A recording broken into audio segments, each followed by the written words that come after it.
Morning, cop. Today is going to be a little bit different. I'm going to go back and forth over what I've done the last few weeks, just some of my highlights. So this is the greatest hits of the past fortnight, I guess. This is some of the stuff that I've found, sold, and done within my business. So if you've been following along on Instagram, you probably would have seen a lot of the little highlights that I've shown on there. If you're not following, jump on over because I share content almost daily there on the stories and whatnot. But this is what I've got up to. We've done a bit of thrifting, some garage sale finds. There's some real bolos in here and some extreme nostalgia. So strap in that seatbelt. Let's get into it, champion.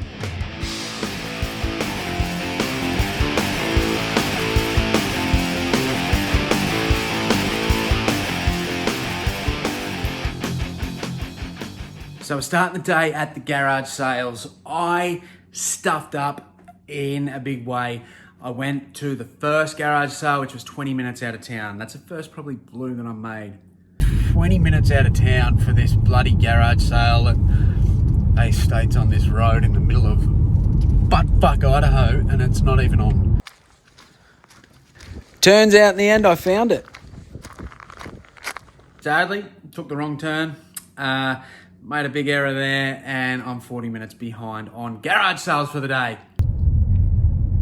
So I came out of that street, and over the other side of the road, we had the same street name, but 100 meters up the road. What the fuck? Whoever got employed to do that job to name streets, why do you still have a job? One of the reasons I went there was because they were advertising that they had graded material. So, look, most of it was gone by the time I got there, but I managed to snag this. So it's a CGA 1999 base set Abra. Now, he had 20 bucks on it. Is it worth much more? Possibly not. CGA isn't highly desirable, as in CGA is Car Grading Australia, so that's an Australian grading company rather than PSA. So, at its hype, I actually did this particular card, PSA 9, sold for $150 about 18 months ago. Do I think it's this? I'll get that? Nowhere near it, but I may end up holding on to it. We'll see what happens with that, but for 20 bucks I had to grab it. Would have you? Let me know. So we soldiered onto a few garage sales and it was starting pretty slow.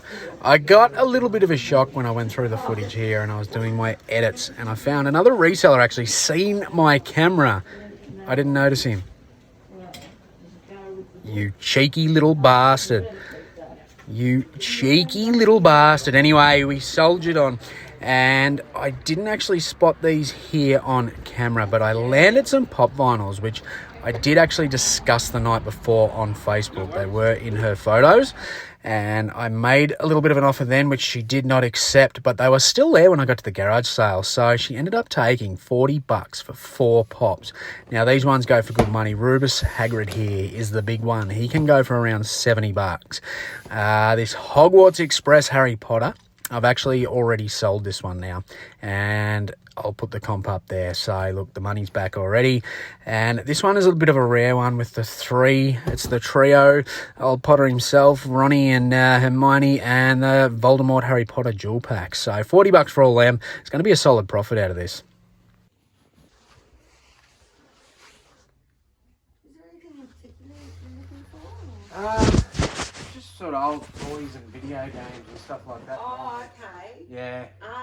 We actually haven't gone through that section yet. Oh, okay. We've got a whole spare room to go through yet. So, Yeah, okay. if you want to come back, we're going to be open till tonight. Oh, righto, yeah. We're having a long weekend sort of thing. Yeah, okay. So, yeah, if you want to come back, we've actually got a whole heap of old toys. And Oh, we right. haven't really got games. We've got, I think, the remote. So I managed to walk out with some Monster High dolls that I'll bulk up and some other toys. So nothing crazy. I grabbed a couple of Cabbage Patch dolls. They're filthy. I'm going to give them a soak and a wash. 1982 on that one, and then this one is the same. So she's not too bad. I'll try and get some clothes for them and sell them as high a price as I can get. I don't think I'm going to get heaps for them, maybe 50 bucks. I'm just going to have to double check on these ones, but yeah, you can't go wrong with Cabbage Patch dolls, $1 each, so I paid $2 for the 2 of them. So to wrap up the garage sale side of things today, I actually got lucky at the end, which is pretty rare for garage selling to find a banger at the end of the trip. But you know I love my VHS recorders, dual combos.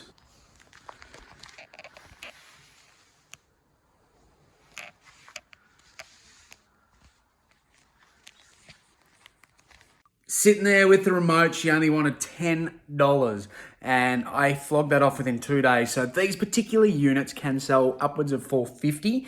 I undercut the market at about $380, ended up accepting an offer. So for me, I paid $10 out the door. You know, a lot of the time on these, I'll pay $50, $60, $70 to, you know, get less or similar sort of profits. So in, out, that's how I like it. Very happy with that. So that really wrapped up the garage sales.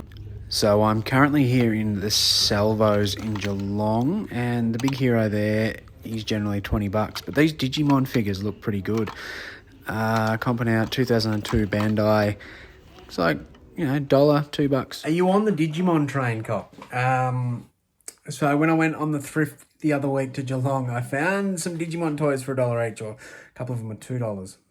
The day I listed these, I sold two. So there's one that comped out around 30, got that plus ship. The other one I put up as 100, and got an offer of like 90 something. So it was $100, over $100 shipped. So these are just small pissy toys. And the third one I still have listed.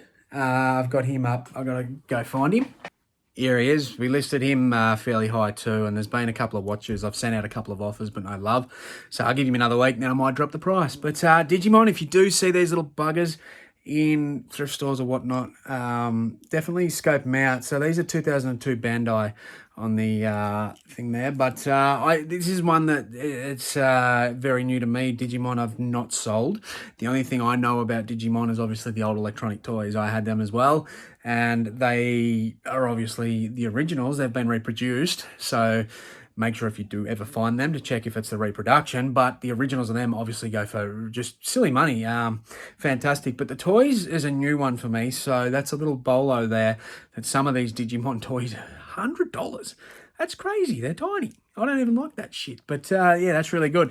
Another one I found was the Extreme Dinosaur T-Bone. So he was $2 in a little oppie there when I was in Geelong. So really nice on the dinosaur toys that day.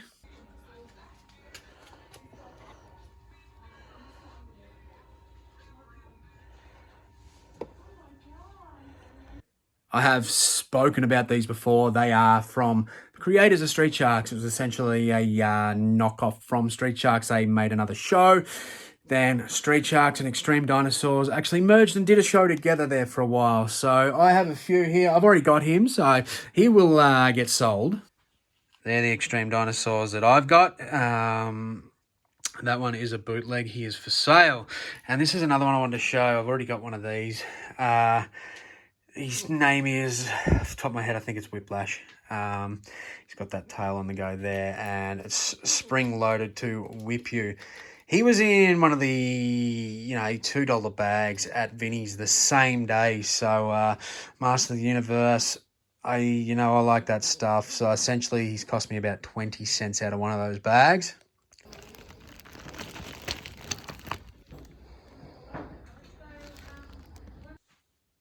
So the rest of the bag, there wasn't much in there. There was actually a lot of the Imaginext figures, which sell pretty well too.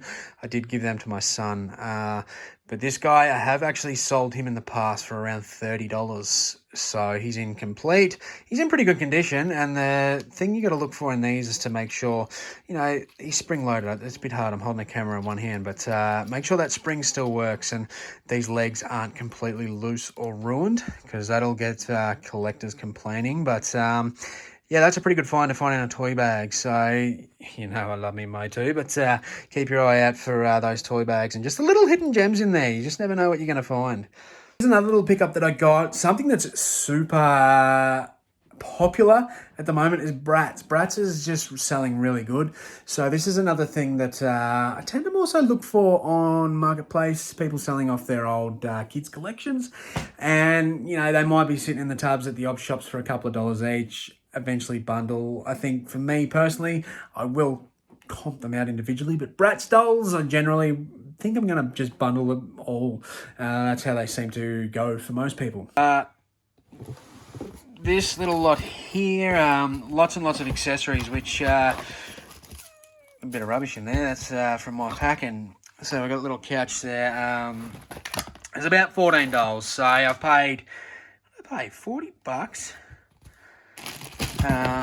for all of this. You got the bags of clothes, the shoes, all the bullshit that comes with them, and the $14. So it works out. You know, a lot of these, if they're in good condition, it look like generally a Bratz doll. If you want to sell them individually, you can get $30 a doll. Put your tits away, lovey. So with 14 of them there, you do the maths if I wanted to sell them individually, but I cannot be bothered with these because they don't excite me that much. I'm not that interested in playing with the Bratz dolls.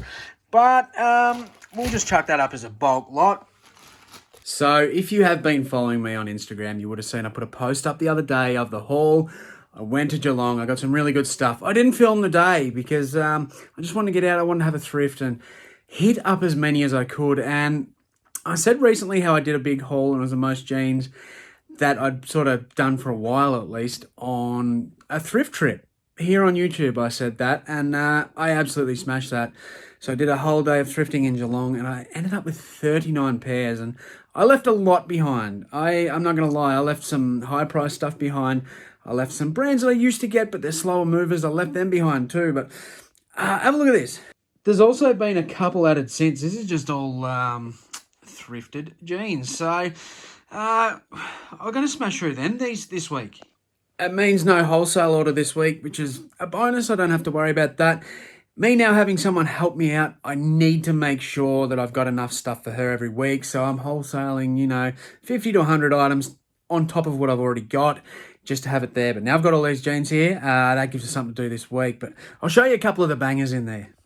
Some of the main brands I've found. This is the best of the day, the Dragon jeans. I've spoken about Dragon many times. The motorcycle jeans lined with Kevlar. And I have not seen these for some time in the wild on the thrift. I do sometimes source them on Depop. But I did nab these for $8. Sometimes these can go for anywhere between 100 and 150 lately. Really, really sought after. It's definitely the best of the lot. There's a lot of Levi's there. You know, you got your 501s, you got your 511s. We've got True Religion. So, you know, some of them I have paid up. I've paid up, but, you know, I'm going to get my $40, $50 for that. And when we're listing in bulk, it doesn't worry me. And Nina Pasadena just sells really, really fast. That is an absolute bolo jean brand that just doesn't get the attention it deserves. Nina Pasadena I do pay up for. RM Williams for $5. You're just going to get that every day, aren't you? We've just got your generic Lees. More Nina Pasadena. You know, G-Star Raw is another absolute gold mine. These are Denim Supply Ralph Lauren. Go really well, actually. And they were $5 too. So, really good return on them. It was pretty Levi heavy. And there's quite a few G-Star Raw, which was great. And a few RM Williams. There's that one. I can't remember. Some more Diesel. There's the other RMs. What do we pay on them? I think these were actually from the church, so I wouldn't have paid much, that's for sure. But yeah, just some really good jeans floating about in there. I don't think I would have paid any more than, you know, the high end I'll pay up to, you know, $13 to $15. And that's because we move these in bulk. So it doesn't worry me as much paying that for a good pair. A good pair of Levi's, I'll pay that because they move reasonably quick. Brands like Dragon, definitely. There's a few other brands, G-Star, maybe. Certain diesels, maybe I'll pay upwards of $10 to $15. Certain models, certain sizes, you know, that's the very high end. But majority of this stuff is anywhere between $4 and probably $8. So I'm pretty happy with that overall. So I just thought I'd open this one here on camera because I'm pretty pumped for this. Seen a few of these floating around lately and I managed to cop one. So I copped one for a pretty good price. Some of these, you know what it is? Do you guess what it is? There he is. It's old EC from the TV series Lift Off. It's an Aussie one. I put him up on Instagram and a lot of people are saying that they have no idea who he is.